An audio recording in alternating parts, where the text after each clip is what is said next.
이해하면 무서운 이야기. 나는 아빠와 함께 살고 있다.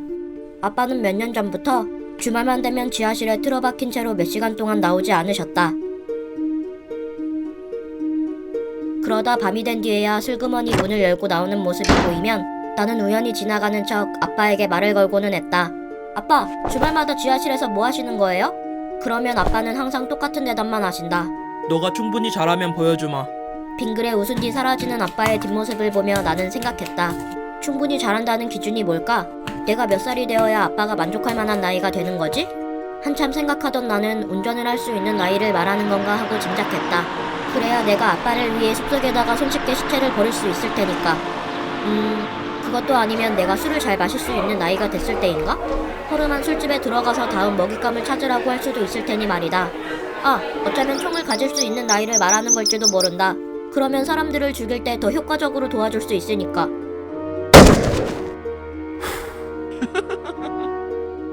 사실 사람들은 모르는 우리 아빠의 비밀이 하나 있다. 우리 아빠는 완벽한 연쇄살인마이다. 물론 아빠는 밖에선 이 사실을 잘 숨기고 있다. 하지만 나는 아빠의 이런 더러운 비밀들을 몇 년 전부터 알고 있었다. 내가 15살이 됐을 무렵 한밤중에 아빠가 돌돌 말린 거대한 비닐을 현관에서 질질 끌고 가는 걸 봤을 때 대충 눈치를 챘었다. 그리고 아빠의 신발에 묻어있던 핏자국과 지하실에서 희미하게 들려오는 끔찍한 비명들을 통해 아빠는 지하실에서 살인을 즐기고 있다는 걸 확신하게 되었다. 이럴 때 보통 일반적인 아이라면 그런 아빠의 모습을 보고 덜덜 떨거나 공포에 질릴 것이다. 하지만 난 보통의 아이가 아니지. 살인을 하는 아빠의 피를 물려받은 특별한 아이니까. 그러니 아빠가 어떤 학살을 벌이고 있던 간에 나도 그 재미있는 일을 하루빨리 동참하고 싶었다. 아빠와 아들, 이 관계만으로도 우리는 완벽한 팀이 될 수 있을 테니 말이다. 그리고 마침내 20살이 되고 만 18살이 지나게 되었을 때 아빠가 드디어 날 불러냈다. 아빠는 그동안 보여준 적 없던 잔인한 표정을 드러내며 자신이 저지른 살인 행각에 대해 설명하기 시작했다. 물론 난 그 얘기를 아주 진중하게 듣고 있었다. 그렇게 한참 동안 말을 하던 아빠는 잠시 호흡을 가다듬은 뒤 다시 입을 열었다. 툴리마, 아빠는 네가 내 유산을 이어가길 바란단다. 드디어 내가 원하던 말이 아빠의 입에서 나오자 난 미친듯이 고개를 끄덕였다. 당연하죠 아빠, 저만 믿으세요. 그리고 잠시 후 아빠는 나를 지하실로 데려갔다. 와, 지하실은 내가 꿈꾸던 모습 그대로 실현되어 있었다. 쇠사슬은 물론이거니와 각기 다른 모양의 칼들, 그리고 형체를 알아볼 수 없는 여러 뭉텅이와 비닐들이 오래전부터 자기 자리인 양 자리 잡고 있었다. 또한 벽에 묻어있는 핏자국들은 나를 더욱 흥분시켰다. 나는 정신이 아찔해질 정도로 한참 동안 지하실에 있는 모든 것을 살펴보았다. 그리고 주변에 있던 의문의 낡은 고문기구를 들며 아빠에게 말했다. 이야, 여기 정말 끝내주네요 아빠. 난 신나는 표정으로 덧붙였다. 솔직히 말하자면 전 아빠가 이런 일을 벌이고 있다는 걸 진작에 알고 있었어요. 사실 아빠는 제가 20살이 될 때까지 기다릴 필요가 없었죠. 내 말에 아빠는 입을 길게 찢어 웃으며 말했다. 글쎄 아들아, 아까와 다르게 지금의 아빠 목소리는 마치 악마가 말하는 것 같았다. 아빠가 항상 말했잖니. 난 네가 충분히 잘하길 바랬다고 말이야. 나는 아빠의 말이 이해가 되질 않아 잠시 조용히 있었다. 그러다 뒤늦게 이해를 했을 땐 내 얼굴에서 서서히 미소가 사라지기 시작했다. 사형을 선고받기 충분할 정도로. 아빠의 말이 끝남과 동시에 멀리서부터 사이렌 소리가 요란하게 울려왔다.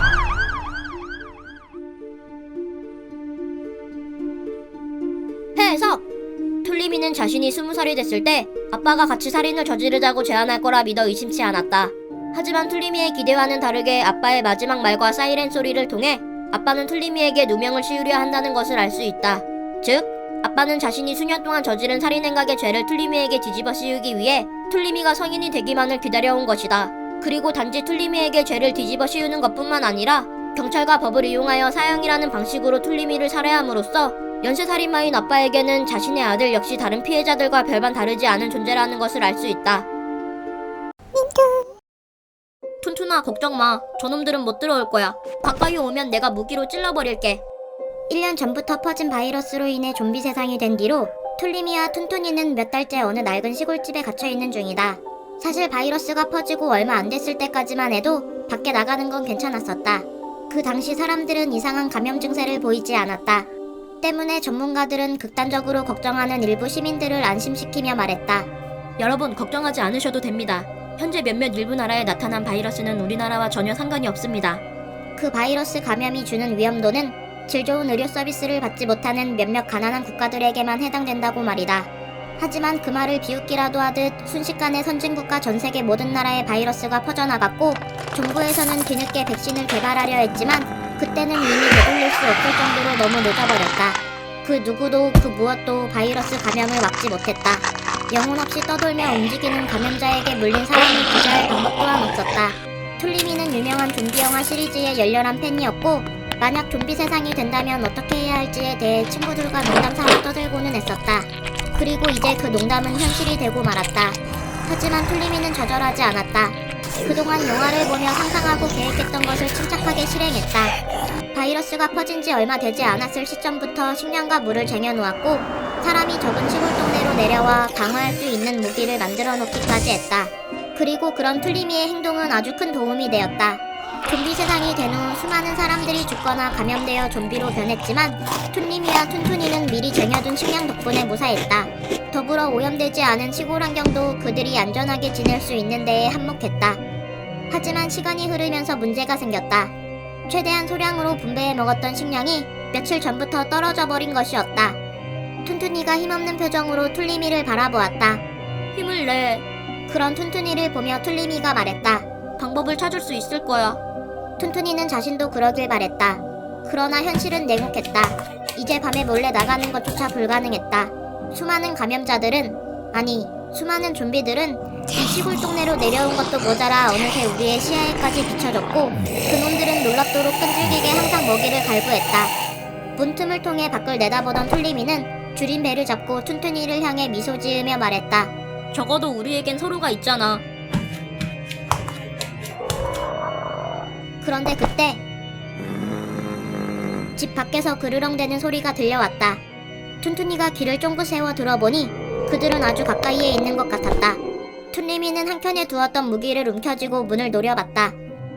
그리고 무기를 쥔 손을 고쳐잡는 순간 툰툰이가 누워있던 몸을 순식간에 일으켜 툴리미에게 달려들었고 둘은 뒤엉킨 채 바닥에 쓰러지고 말았다. 안돼 툴툰아! 너 뭐하는 거야? 툴리미가 고함을 치며 화를 냈지만 그의 절친한 친구인 툰툰이는 아랑곳하지 않았다.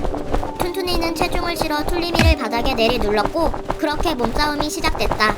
하지만 그것도 잠시. 툰툰이는 시간을 낭비하지 않고 툴리미의 목을 발견하자마자 자신의 이빨을 꽂아 넣었다. 그러자 툴리미가 고통에 찬 비명을 질러댔다.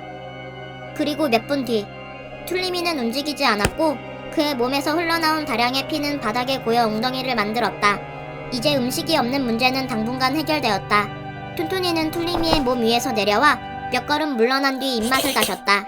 그러고는 느긋하게 새 식량 먹을 생각을 하며 물은 아직 충분하다는 것을 떠올렸다. 툰툰이는 기분 좋게 꼬리를 흔들었다. 해석! 마지막에 툰툰이가 꼬리를 흔드는 것을 통해 사실 툰툰이는 사람이 아닌 툴리미가 키우던 개인 것을 알 수 있다.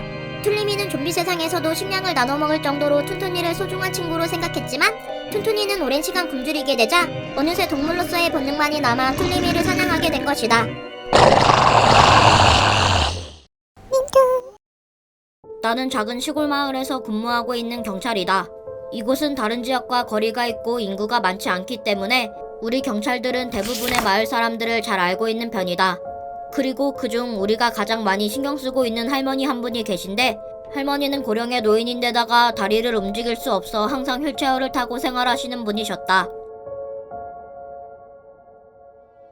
하지만 몇 달 전 남편이 실종된 뒤로 할머니 혼자서는 집안에 있는 계단을 오르내리는 일이 불가능했기에 우리가 아침 저녁마다 한 번씩 교대로 집에 방문하여 할머니의 이동을 도와드리고는 했다.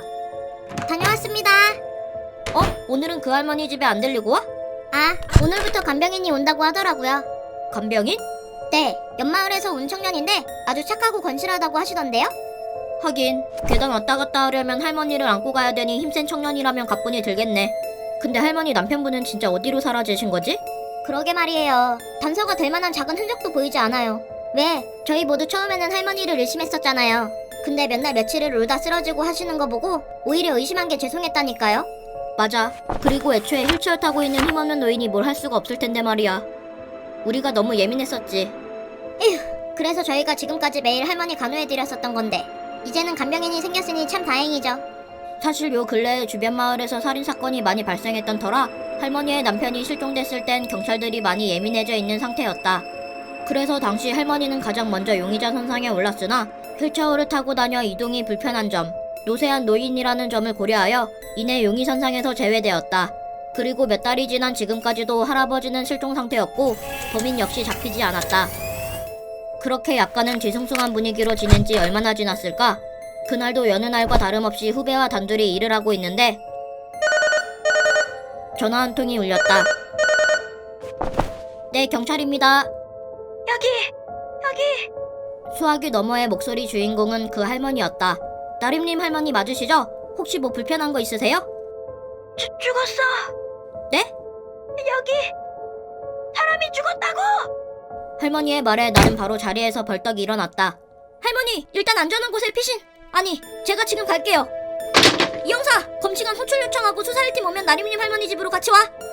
사건 현장에는 반드시 2명 이상의 경찰이 출동해야 하지만 현재 주변 마을에 지원 나가 있는 경찰이 많아 인력이 부족한 상태였고 할머니의 안전이 걱정된 나는 다른 경찰에게 호출 요청을 하라고 말한 뒤 혼자 그 집으로 먼저 출발했다. 그리고 도착한 집에서 문을 열자마자 보이는 건 칼에 찔려 많은 피를 흘리며 누워있는 남자였다. 나는 단박에 그 사람이 할머니를 간호하던 옆마을 청년임을 깨달았고 그에게 가까이 다가가 확인하니 손은 이미 멎은 상태였다. 할머니는 계단 위에서 공포에 질린 얼굴로 간병인을 내려다보고 있었다. 할아버지의 실종 사건 이후로 이런 사건이 또 일어났으니 할머니는 엄청난 충격을 받았을 것이다. 나는 주변을 훑어보았다. 물건들이 어지럽혀져 있지 않은 걸로 봐선 몸싸움이 일어난 것 같지는 않다. 그렇다면 갑자기 급습한 강도에게 한 번에 당한 걸까? 나는 오늘 하루 종일 위층에만 있었어. 내가 위층에 있다가 저 청년을 부르는데 대답이 없는 거야. 그래서 이쪽으로 와봤더니 글쎄 저렇게 칼이 찔린 채 쓰러져 있는데. 할머니는 많이 놀라셨는지 횡설수설하며 상황을 설명하려고 하셨다. 할머니 우선 진정하시고요. 위험하니까 할머니가 계신 2층부터 수색을 할게요. 위층에는 오늘 아무도 올라온 사람이 없어. 나 혼자 있었는데. 근데 저 청년이 저렇게 쓰러져 있었어. 걱정하지 마세요. 저희가 도와드릴게요. 곧 다른 경찰들도 오니까 안심하셔도 돼요. 나는 천천히 계단을 오르며 할머니를 안심시킨 뒤 2층의 복도를 살펴보았다. 좁은 복도를 기준으로 양쪽에는 3개의 문이 있었고 가장 가까운 문 앞으로 다가간 나는 하나씩 문을 열며 방안을 확인했다.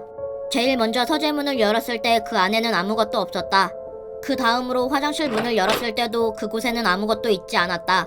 그리고 마지막으로 할머니가 평소 주무시는 침실방을 향해 서서히 발걸음을 옮길 때에는 조금씩 불안한 기분이 들었다. 나는 조용히 침실문을 열었다. 침실 안에는 모든 것이 평범했고 정상처럼 보였다. 침대와 옷장, 그리고 탁상에 놓인 전등까지도. 하지만 나는 두려움에 빠진 채 방 안 이곳저곳을 살펴보기 시작했다. 그저 내가 아직 발견하지 못한 거라고 생각하며 말이다. 그러나 그건 내가 발견하지 못한 것이 아니었다. 그건 너무나도 사소하고 당연한 것이었기에 이전에 남편의 실종 사건 당시 이 집을 조사했을 때도 간과했었던 것이었다. 나는 그대로 자리에서 일어나 허리춤에 차고 있던 총을 조용히 꺼내들었다. 그리고 방을 뛰쳐나와 총을 겨누는 순간 그곳에 남아있던 건 계단이 빈 휠체어뿐이었다. 해석! 수색을 하기 위해 2층의 모든 방을 조사하던 나는 그것이 보이지 않자 점점 두려움에 떨기 시작했는데 사실 내가 찾던 것은 전화기였다.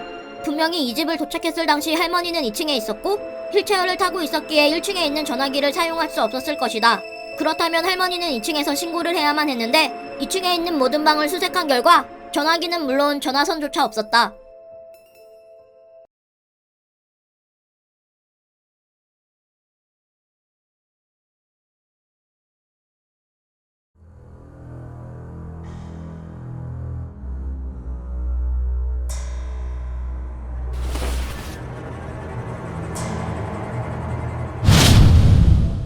즉, 남편과 간병인을 죽인 범인은 할머니였고 내가 그 사실을 깨닫자 그대로 도망을 간 것이다. 나는 지금 우리 아들 토니의 담임 선생님과 학부모 면담을 하기 위해 학교에 가는 길이다.